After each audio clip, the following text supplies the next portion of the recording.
নির্বাচনের পর নিজের কাজে ফিরে যাবেন জানালেন প্রধান উপদেষ্টা। রোহিঙ্গা সংকট সমাধান ছাড়া মিয়ানমারের শান্তি স্থায়ী হবে না দাবি পররাষ্ট্র উপদেষ্টার। এবং দায়িত্ব পেলে মালিক নয় সেবক হিসেবে কাজ করবে জামায়াত। অভিনন্দন ভোরের পাতার প্রাইম নিউজে। সাথে আছি তাসনুম বয়সী। শুনছিলেন সংবাদ শিরোনাম, এবার বিস্তারিত। আগামী জাতীয় সংসদ নির্বাচনের পর নিজের কাজে ফিরে যাবেন বলে জানিয়েছেন অন্তর্বর্তী সরকারের প্রধান উপদেষ্টা ডক্টর মোহাম্মদ ইউনূস। শুক্রবার ব্রিটিশ সাময়িকী দ্য ইকোনমিস্টকে দেওয়া সাক্ষাৎকারে তিনি এমন মন্তব্য করেন। প্রতি বছরের মতো এবারও বর্ষসেরা দেশ নির্বাচন করেছে দ্য ইকোনমিস্ট। 2024 সালের বর্ষসেরা দেশ হিসেবে এবার বাংলাদেশের নাম ঘোষণা করেছে আন্তর্জাতিক এই গণমাধ্যম। এই উপলক্ষে সাক্ষাৎকারটি নেওয়া হয়। নির্বাচন আয়োজনের পর ডক্টর মোহাম্মদ ইউনূসের পরিকল্পনা জানতে চান উপস্থাপক। জবাবে প্রধান উপদেষ্টা বলেন, আসলে আমার চাকরি কেড়ে নেওয়া হয়েছে, আমাকে জোর করে এ কাজে আনা হয়েছে। আমি আমার কাজ উপভোগ করছিলাম, এজন্য প্যারিসে ছিলাম। সেখান থেকে অন্য কিছু করার জন্য আমাকে টেনে আনা হয়েছে। তিনি আরো বলেন, আমি আমার নিয়মিত কাজে ফিরে যেতে পারলে খুশি হব, যা আমি সারা জীবন ধরে করেছি এবং তরুণরাও এটিকে ভালোবাসে। সুতরাং আমি আমার সেই দলে বা কার্যক্রমে ফিরে যাব যেটা আমি সারা বিশ্বে তৈরি করেছি। রোহিঙ্গা সমস্যা সমাধান ছাড়া মিয়ানমারে স্থায়ী শান্তি ও স্থিতিশীলতা আসবে না বলে মন্তব্য করেছেন পররাষ্ট্র বিষয়ক উপদেষ্টা মোহাম্মদ তৌহিদ হোসেন। পররাষ্ট্র মন্ত্রণালয়ের এক বিজ্ঞপ্তিতে জানানো হয়, ব্যাংককে থাইল্যান্ডের পররাষ্ট্রমন্ত্রী ম্যারিস সঙ্গেয়ামাম পোংসার সঙ্গে দ্বিপক্ষীয় বৈঠকে তিনি এ মন্তব্য করেন।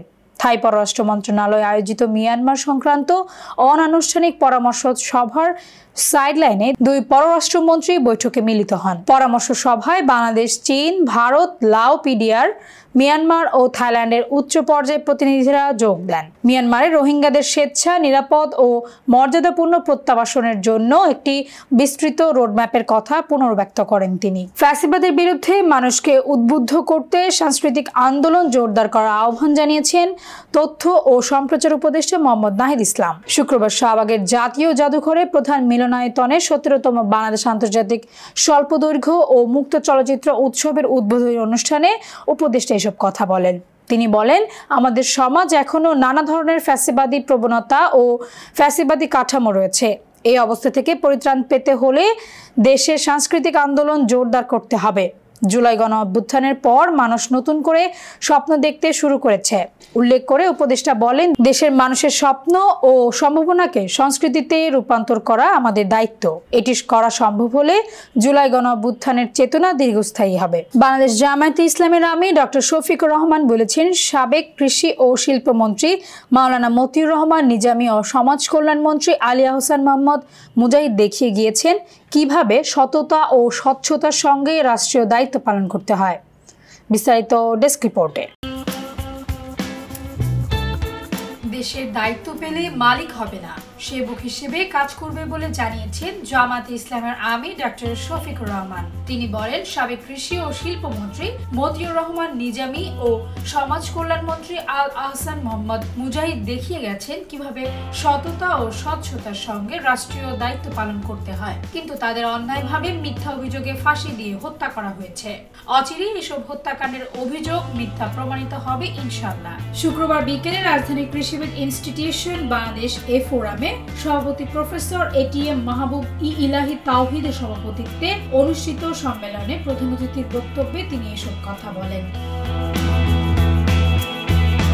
দেশের স্বাধীনতা, সার্বভৌমত্ব হুমকির সম্মুখীন হলে ইমানদাররা বসে থাকবে না বলে উল্লেখ করে ডক্টর শফিকুর রহমান বলেন, যাদের ইমান আছে তারাই যোদ্ধা। এদেশের সব যোদ্ধা সব ফ্রন্টেই যুদ্ধ করবে ইনশাআল্লাহ।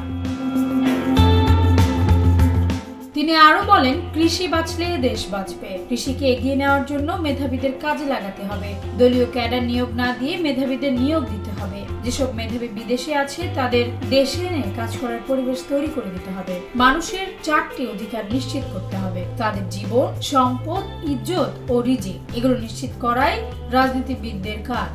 এই সব অধিকার আমরা হরণ করতে দেব না। জাতীয় সরকার ছাড়াই এ সরকার 6 মাসও টিকবে না বলে মন্তব্য করেছেন গণ অধিকার পরিষদের সভাপতি নুরুল হক। তিনি বলেন, তারা পরিচিত সার্কেল, বন্ধুবান্ধব, সহকর্মীদের নিয়ে উপদেষ্টা পরিষদ গঠন করেছে, যা গণ অভ্যুত্থানের অংশীজনদের হতাশ করেছে। 4 মাসেও দেশে স্থিতিশীলতা আসেনি। শুক্রবার বিকেলে হাতিরঝিল এক সভায় নুরুল হক এসব কথা বলেন। ঢাকা মহানগর উত্তর গণ অধিকার পরিষদের গুলশান জোনের উদ্যোগে জুলাই আগস্টের ছাত্র জনতার গণ অভ্যুত্থানের শহীদদের স্মরণে এবং আহত ব্যক্তিদের সুস্থতা কামনায় এই দোয়া ও আলোচনা সভা অনুষ্ঠিত হয়। আওয়ামী লীগকে পুনর্বাসনের ষড়যন্ত্র করা হচ্ছে বলেও অভিযোগ করেন নুরুল হক। গাজীপুরের টঙ্গীর তুরাগ নদের উপর ঢাকা ময়মনসিংহ মহাসড়কে ভেঙে পড়েছে একটি বেইলি ব্রিজ। এ সময় একটি ট্রাক নদে পড়ে যায়। এই ঘটনায় ময়মনসিংহগামী সব যানবাহন চলাচল বন্ধ রয়েছে। শনিবার ভোরে এই দুর্ঘটনা ঘটে। পুলিশ ও স্থানীয়রা জানান, শনিবার ভোরে টঙ্গীর তুরাগ নদের ওপর ঢাকা ময়মনসিংহ মহাসড়কে ময়মনসিংহগামী ওই বেইলি ব্রিজে একটি ট্রাক ওঠে। এই সময় বৃষ্টি হঠাৎই ভেঙে তুরাগ নদে পড়ে যায়, তবে এতে হতাহতের কোনো ঘটনা ঘটেনি। এদিকে বৃষ্টি ভেঙে পড়ায় ঢাকা ময়মনসিংহ মহাসড়কের আব্দুল্লাপুর থেকে টঙ্গী স্টেশন রোড পর্যন্ত ময়মনসিংহগামী লেনে যানবাহন চলাচল বন্ধ রয়েছে। ওই লেনের যানবাহন কামারপাড়া রোড হয়ে চলাচল করছে। এছাড়া ঢাকাগামী যানবাহন ফ্লাইওভারের উপর দিয়ে 2 লেনে চলাচল করছে। দক্ষিণ পশ্চিম বঙ্গোপসাগর ও তৎসংলগ্ন এলাকায় অবস্থানরত সুস্পষ্ট লঘুচাপটি ঘনীভূত হয়ে পশ্চিম মধ্য বঙ্গোপসাগর ও তৎসংলগ্ন এলাকায় নিম্নচাপে পরিণত হয়েছে। এর প্রভাবে আকাশ ঘন মেঘাচ্ছন্ন রয়েছে। পটুয়াখালীর অনেক স্থানে সকাল থেকেই গুঁড়ি গুঁড়ি বৃষ্টিপাত হচ্ছে। সেই সঙ্গে বেড়েছে শীতের তীব্রতা। বৃষ্টি ও শীতে সবচেয়ে বেশি ভোগান্তিতে পড়েছে নিম্ন আয়ের মানুষ। গভীর সাগরে অবস্থানরত মাছ শিকারী জেলেরা পড়েছেন চরম বেকায়দায়। এদিকে নিম্নচাপের প্রভাবে উপকূলীয় এলাকা দিয়ে ঝড়ো হাওয়া বয়ে যেতে পারে।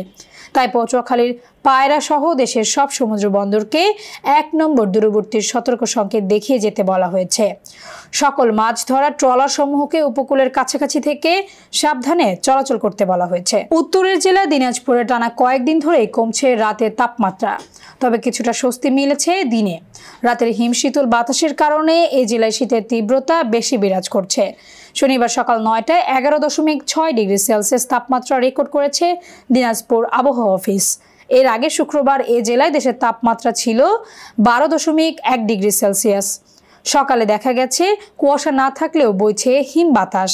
আগুন জ্বালিয়ে শীত থেকে বাঁচার চেষ্টা করছেন কেউ কেউ। হিমেল হাওয়ায় কনকনে শীতের সাধারণ মানুষ কিছুটা কাহিল হয়ে পড়েছে। শীতের কারণে জরুরি কাজ ছাড়া মানুষ বাড়ি থেকে বের হচ্ছে না। তবে পরিবারের চাহিদা মেটাতে অনেকেই শীত উপেক্ষা করে কাজের সন্ধানে ছুটছেন। অপরদিকে তীব্র শীতে অনেকটাই জনশূন্য হয়ে পড়েছে বাস্তবতম সড়ক ও হাট বাজারগুলো। দিনে সূর্যের দেখা মিললেও কাজে যাচ্ছেন না অনেকেই। এবার আন্তর্জাতিক সংবাদ।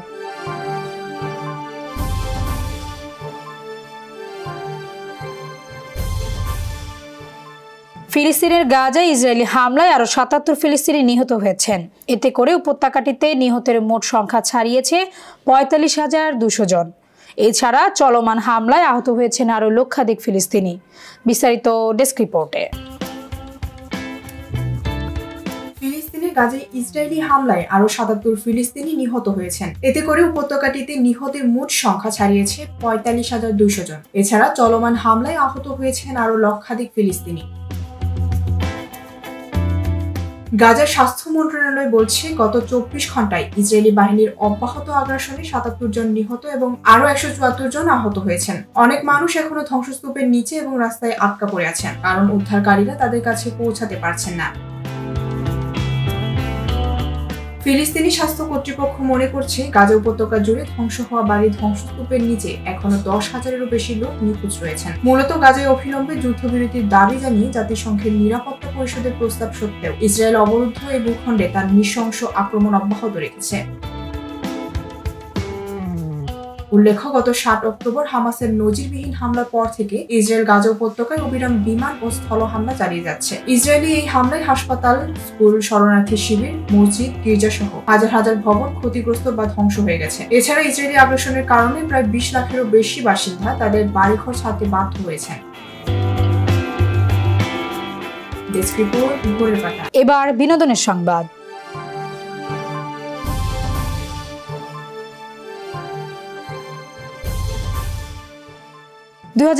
সালে 21 নভেম্বর মুক্তি পেতে চলেছে 120 বাহাদুর। রিতেশ সিধওয়ানি ও ফারহান আক্তারের এক্সেল এন্টারটেইনমেন্ট এবং অমিত চন্দ্রের ট্রিগার হ্যাপি স্টুডিওস এর যৌথ প্রযোজনায় মুক্তি পেতে যাচ্ছে ছবিটি। এর গল্প 1962 সালে ভারত চীন রেজাং লা যুদ্ধের পটভূমিতে নির্মিত। বলিউড হাঙ্গামা এই ছবির মাধ্যমে 1962 সালের যুদ্ধে নিহত 120 শহীদের প্রতি শ্রদ্ধা জানানো হয়েছে বলে জানা যায়। রজনীশ ঘাই এর পরিচালনায় সিনেমার প্রধান চরিত্রে অভিনয় করছেন ফারহান আক্তার। তবে এতে ফারহানের পাশাপাশি আর কোনো অভিনেতা বা অভিনেত্রী অভিনয় করছেন কিনা সেই বিষয়ে কোনো স্পষ্ট তথ্য পাওয়া যায়নি। এবার খেলাধুলার সংবাদ। টানা দ্বিতীয়বার ফিফা র্যাঙ্কিং এর শীর্ষে থেকে বছর শেষ করতে যাচ্ছে বিশ্বকাপ ও কোপা আমেরিকা চ্যাম্পিয়ন আর্জেন্টিনা। গত পরশু রাতে প্রকাশিত 2024 সালের শেষ ফিফা র্যাঙ্কিং এ খুব বেশি পরিবর্তন আসেনি। শীর্ষ 10-এ নেই কোনো বদল। 1867.25 পয়েন্ট নিয়ে চূড়ায় লিওনেল মেসির আর্জেন্টিনা। পয়েন্টের হিসাবে মেসিদের ঘাড়ে নিঃশ্বাস ফেলছে ফ্রান্স ও ইউরো চ্যাম্পিয়ন স্পেন। এছাড়া ইংল্যান্ড 4-এ ও ব্রাজিল আছে 5-এ। শীর্ষ 10-এর বাকি 5 দল পর্তুগাল, নেদারল্যান্ডস, বেলজিয়াম, ইতালি ও জার্মানি। বাংলাদেশের অবস্থানেরও কোনো পরিবর্তন হয়নি।